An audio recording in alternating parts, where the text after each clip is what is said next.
I just helped this player, and this player become completely unstoppable in College Football 26 by simply implementing the 5 secret tricks I'm sharing with you in this video. Whether you're a beginner or a seasoned veteran, I have a tip that can absolutely transform your game, so you're absolutely not going to miss out on anything I have for you. Let's jump right into it. The first thing that I want to break down are the new best settings that you need to make sure you're using on both sides of the ball. These don't get enough attention right now, but let me break it down. All right, in that first setting here, if we pause the game, come down to options, we come into settings here, we need to make sure that we have placement and accuracy turned on. All right, we need to make sure that we have pass lead increase set to small or none. I normally just like to have it in small, and then your reticle speed needs to be in between 5 and 20. That's going to give you the most control over your freeform passes. I would play around with it and really see which one kind of suits you the best. But if we call a play right here, and what you're just going to notice is you want to be able to get the ball out in front of your receiver. You see how Jam Miller has to completely turn his back or his body to catch that ball? That's absolutely not what you want to do. You want to be able to get him this ball out here in stride, and really the best way to end up doing that is going to be utilizing freeform passing. Now, certainly the overall of your quarterback is going to matter with how accurate your passes are, but you see how that pass right there is out in front of him, and because of that, we're able to make number 18, Bray Hubbard, miss right there because we're catching the ball in stride. Also, this is very important when you're playing against like man-to-man coverage. So you see how Ryan Williams right here is going to be manned up, and so he has some separation there, but it's like if you just press the button, the ball is going to be behind him, and the defensive back is going to be able to react. So we go with it again, and what you're going to notice, create some separation out there, but when we go to throw that pass, it's just blanket coverage because that defender, I mean, the ball is just not out in front of the guy. He has to turn his, like, you're just basically throwing the ball to the DB as well, which is going to be a huge problem for you. But boom, if we take the snap right here, you know, with Ryan Williams on a slant route, and then we freeform that pass out in front of him, you see how we're able to just, like, he just catches it. He doesn't have to turn around, turn his back to the defender, and it becomes very easy. So really on offense, making sure you're using freeform passing by holding left trigger when you're throwing the ball, and you need to make sure that you have those freeform settings equipped. But let me show you the best defense setting that I was talking about earlier. And those are going to be zone drop settings. When should you use certain zone drops? All right, so really there are a couple different situations. To start the game, I'm normally in default 5, default for flats, curl flats, hooks, right? Sometimes if I want to run match coverage, you can use all 3 of these on default. There might be times where I want my hooks to play more shallow at the sticks, so I maybe put them on 5. And then there's times where you want to defend over the top with corner routes, and so you set your flats at 25. So there's a lot of different situations, but obviously we know the corner route spam is always a meta here. And so what you can do is drop your flat all the way back to 25 yards. All right, so you're just going to be able to drop your flats back there to 25 yards. And what you're going to notice is if they have a corner route on Bernard, we just have a guy dropping all the way back there to break on that pass and knock it away. Now, that also leaves the underneath open, which is why it's very important to make sure that you have 5-yard curl flats, because you want to make sure that you put your slot corner and outside linebackers in those curl flats to take away the underneath passes. So we go with it again right here, where you're going to notice how it's the same route concept, and we're just going to be able to get out there and take away that pass simply because we have a 5-yard flat, and we're also able to take away the over-the-top pass simply because we have that 25-yard flat. So it's all about situations for zone drops. Like I said earlier, it's like if you're going to be running match coverage, right? So a play like cover 6, you need to make sure that you have all 3 of these on default, right? And so zone drop settings, so many people confuse them. Oh, what are the best zone drop settings? You can't use the same zone drops all game, right? You need to be mixing it up. So right here, we're going to be running match coverage. And so what you're going to notice is our guys are going to be converting from zone to man. Now, certain route concepts, like this is a great route concept to actually attack zone cover, or excuse me, to attack match coverage, which is why you can't just sit in match all game, right? Depending on the play that they call, you have to kind of change up what you're doing, right? But if they were to call like a play like, you know, street corner flat, or, you know, maybe something like this, match coverage would do a whole lot of a better job against that, right? I mean, you would certainly have to use or Jam Miller's route, but you see how we're able to break that pass up and knock it away. And the corner route on the left side was taken away. So I think that those two plays in specific really show you guys that you can't just sit in the same defense all game. Like, you can't just run match all game, right? You take great mix in. You see how we're able to take away their flood concept. You see how we're able to take away their underneath drag, but you would have to be ready to defend this running back seam route with your user. So you can't just run zone coverage. You can't just run match coverage all game. You have to be mixing up your zone drops depending on the situation, but those are just really two good use cases for switching up your zone drops. All right, that next secret trick I want to show you though is how you can actually speed boost on offense. So many people mess this up, but it's a super effective technique. Let me show you. All right, so if we come here into coaching and then we come into depth chart, these are going to be the ratings that you really need to be able to speed boost. So you see how Jam Miller's 89 speed, 93 agility, 92 acceleration, 92 change direction. He's good for boosting, but like Ryan Williams, for example, in a lot of different formations, you can actually sub him in as the gadget player if you're using like Bama, for example. 95 speed, 98 agility, 98 acceleration, 97 change of direction, platinum sidestep, platinum 360. He's a whole lot better, because his ratings are just higher, right? And like, he's really the best booster here on this team. Also, this guy right here, right, Jalen, I'm not even going to say that name, but it's like, he would be a good option as well. So you really want to find your best, you know, and most agile players to actually be able to do this. But I'm going to show this off right here. We're going to go into offense only practice mode for a second. And so what you're going to see right here is if we go ahead and take this snap, you're just going to notice how Ryan Williams is basically going to be gliding all over the field. Like, it's really an overpowered move. So many people just mess it up or don't really quite understand how to do it. So I'm going to break it down here. So I'm taking the handoff and then I'm just boosting in one direction by tapping the left trigger. I actually like to boost to the left a lot more often, especially with this run. Obviously, when we put a defense here on the field, you have to pick your gap, so you can't just run the same way every time, but you get that boost. He also has another ability that allows him to spin, and so you can kind of chain the moves, pair them up together. That's really the most effective thing that you can do here, but we continue to go through it, take the snap, boost out of that handoff. Right here, I'm obviously bumping into my line, but it's like, you always want to be trying to change direction. So it's take the snap, pass the line of scrimmage, right trigger, left trigger, and then aiming the left stick where you actually want to run. So take the snap, boost, spin, boom, boost again, and you're just going to notice how, I mean, even if you watch that last segment when I was catching those passes after the catch with Ryan Williams, I was able to get these kind of speed boost animations, right? And so that's really what makes it so dangerous, but also having a guy who can spin as well, because you don't just want to spam the speed boost. Some boosts are going to be better than others, and so really when you can kind of pair it up with the spin,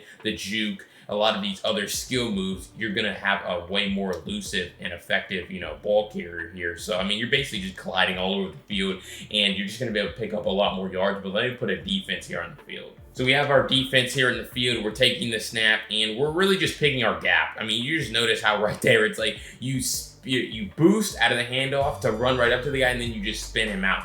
Obviously, if you're playing cut, you're playing dynasty, right? You have guys who are agile, can do this stuff, but duo's a great run to do it out of because you get this double team right here in the center. So you double team the center, you get the handoff. All right, I boost right there. That's the move. So I'm running and the boost. Like we watch again here, boost, there it is, and then I run right up to the guy and then spin. Because I know if I have platinum 360, every spin move I do is basically just gonna dumb out the defender. So I boost right up to him and then I just spin. So it's really, that's why I say it's about chaining up moves and not ever doing the same move every single time. And so it's really just about picking your gap and timing the move up. So we get that double team. Right here, you notice how on the left side, that guy came in free. So I'm forced to run to the right gap, right? Boom, take it, boost away from that guy, and then, oh, I didn't even see that guy until it was too late, but it's like you boost away from him, and then you get to your spot. So again, left trigger, right trigger, left stick where you're running. Certainly takes the timing practice right here. I have to boost, and then boom, I'm able to get away from that guy to spin him out. So sometimes you have to boost right out of the handoff to avoid a guy who's coming in free, you run up to another guy and then just spin him out. So certainly just, I mean, it's just a super overpowered move that, you know, once you really get the timing down, I mean, there's just going to be nothing they can do. Boom, boost, and then spin that guy out and then just get to the right spot. So really the most overpowered offensive ball carrier move, not just with running backs. You can also do this with receivers after the catch, left trigger, right trigger, aiming the left stick where you want to run, and you'll be boosting all over the field. All right, so if you found those first 2 secret tricks helpful here in College Football 26, make sure you go down below, hit that subscribe button. I break down College Football 26 tips and tricks for you guys every single day, and you don't want to miss out on any of the content I have. But if you want this entire video in written form, all these tips to save on your phone during gameplay, go to the link down below in the pinned comment. You can join CFB University for only $1 in your first month. You're going to get my full library of written breakdowns for the month of April and beyond, and you're going to get to ask me any question you want in Discord. It's really a no-brainer because your first month's only $1. Let's jump right back into the video though. Because the next secret I want to show you is a way to make your man coverage 10 times better using the route commit feature. Let me show you what I mean. All right, so obviously when you call a man coverage play, a lot of you guys know that you can shade your whole team inside or you can shade their whole team outside, all right? And so obviously this is fantastic because if you shade outside and they call a corner out to Bernard, for example, you just notice how that DB is, I mean, he's right there. He's just gonna be sitting on the route to hopefully knock the pass away, right? So we go through it again. So we take the snap right here, and what you're gonna notice is that we are gonna basically just be sitting on that corner route simply because we're route committing, or we're shading our defense outside. The problem that comes with that though is if they switch it up. So you route commit outside, you shade outside, and then they just run a drag, right? So you just notice how that we shade outside and they just have a drag, and that pass is gonna, I didn't even possession catch that, I don't know what that was, but you shade outside and then they run inside. So that's really the biggest problem that you have probably with the shading feature, is that you're giving them a tell which way you're shading, and then they just go the opposite way, which is why you have to combine it with the route commit. Similar to how the run commit, pass commit works, this is basically telling your DB which way you think they're running. So really what you should do probably is shade inside to trick them, and then you're gonna press Y, then A, then X to click onto the receiver, and you're gonna route commit outside. So now it's gonna look something like this. So you're gonna shade inside, you're going to route commit outside. And so really that's gonna do a whole lot better job of actually defending these corner routes. You see how he basically runs the route for that receiver who is a premier receiver in this game, has, you know, abilities here to be able to create separation, and we're basically just running this route for this guy. No hesitation, our guy's sitting right on it, using the sideline as an extra defender, and he ends up knocking the pass away, right? We shade inside to trick them into thinking that they can call an outside breaking route, and then we just end up route committing outside. So again, same logic here. We're going to, on defense, press Y, then RS to the inside here. So boom, shade inside. That's the whole defense. So they think they can run an out breaking route on any receiver, right? And then we're going to press Y, A, X, and outside. Now, I would recommend that you do this for every single receiver if you can. But obviously not everyone's great with quick adjustments. But what you're going to notice how it's going to be the same thing once again, where he's going to have a tough time creating separation on that route, and we're just going to be able to knock it away because he's already running towards the sideline. He's already running towards basically an extra defender, and so we're just able to close that space really quickly here. So again, same thing, shade inside, trick them into running an outbreaking route. He creates some separation, but he's running towards the sideline anyway, and so we're just able to get a really good knockout. So I mean, that's really the trick here, like I said, because it's like, okay, you shade your whole defense one way inside, and then you try to route commit as many guys outside as possible, right? So the tight end, the slot receiver, the outside receiver, where if anyone wants to run an outside breaking route, so we'll put everyone on an outside breaking route here. We'll put our slot receiver on a corner out here, boom. So he's going to be running a corner. We'll put the tight end on an out route, and then he's running a C route. So everyone's running an outside breaking route here, and what you're going to notice, it's going to be tough for all these guys, any of these guys really get open. Look how all those routes, the deep corner, the short corner, the C route, all of the routes were basically run for the receivers simply because you're tricking the offense. So look at this route. Absolutely go. He's running the number 7's running the route for number 7 here, and then you're going to notice how same thing, just tight man coverage over here, and then you're going to notice how it's the same thing over here, where I mean we're basically just running the route for the guy. So that's really the secret trick to make your man coverage better. Shade your coverage in one direction, probably inside, and then route commit as many receivers outside as possible to trick them into running those outbreaking routes. All right, before I jump to those final 2 tips, I wanted to remind you to go down below and hit that subscribe button. I break down college football 26 tips and tricks for you guys every single day, and you don't want to miss out on any of the content I have. Let's jump to those final 2 tips. All right, and this next tip I'm about to show you is a super easy way to lock down corner routes every single time. Let me show you what I'm talking about. All right, so earlier in the video, I showed you guys the double Mabel coverage with your flats on 25, curl flats on 5, but here we're gonna come back into default, all default. So this is another zone drop situation that you should be recognizing and picking up on now. What you're gonna do is you're gonna come into any of these cover 2 base plays, and if I can find, there we go, Tampa 2, and you're going to put your outside corner, especially on the bunch side or whichever side you think they're calling a corner out to, you're putting the outside corner on that side in a soft squat, changing his zone from a cloud flat to a soft squat. So now what you're going to notice is if you just simply man up their pull route. So here, if you're playing against like bunch strong offset, for example, you know how dangerous flood is, right? So if you just man up their slot receiver, right, that's the pull route. The flat route is the pull route here to try to influence that soft squat and get him to come down. But when you man that route up, that now tells that soft squat, hey, I don't have to worry about that route. I can basically just sit on the corner out. And then you just notice how he's just sitting right there on that corner out to knock it away if there was another receiver right there. But it's just like, it's beautiful match coverage, right? It's just beautiful cover 2 match. So boom, you see it where he's just sitting on this. He latches onto this. He's now dropping, and then he just goes up and knocks that pass away for an easy pass breakup. So it's really like it's just match coverage, because when you have all 3 zone drops on default and you put a softball on the field, that becomes a matching zone now. So now it looks something like this from them, right? Treat corner flat, the tight end's running the flat route now. And so really we had just man him up, and then we just are going to be running the route for this receiver right there, and we're going to knock that pass away. So essentially cover 2 match becomes super valuable when you actually make the adjustments and put your guys in the right zone. Soft squat the outside corner, man up the pull route, right, which is normally just going to be a flat route,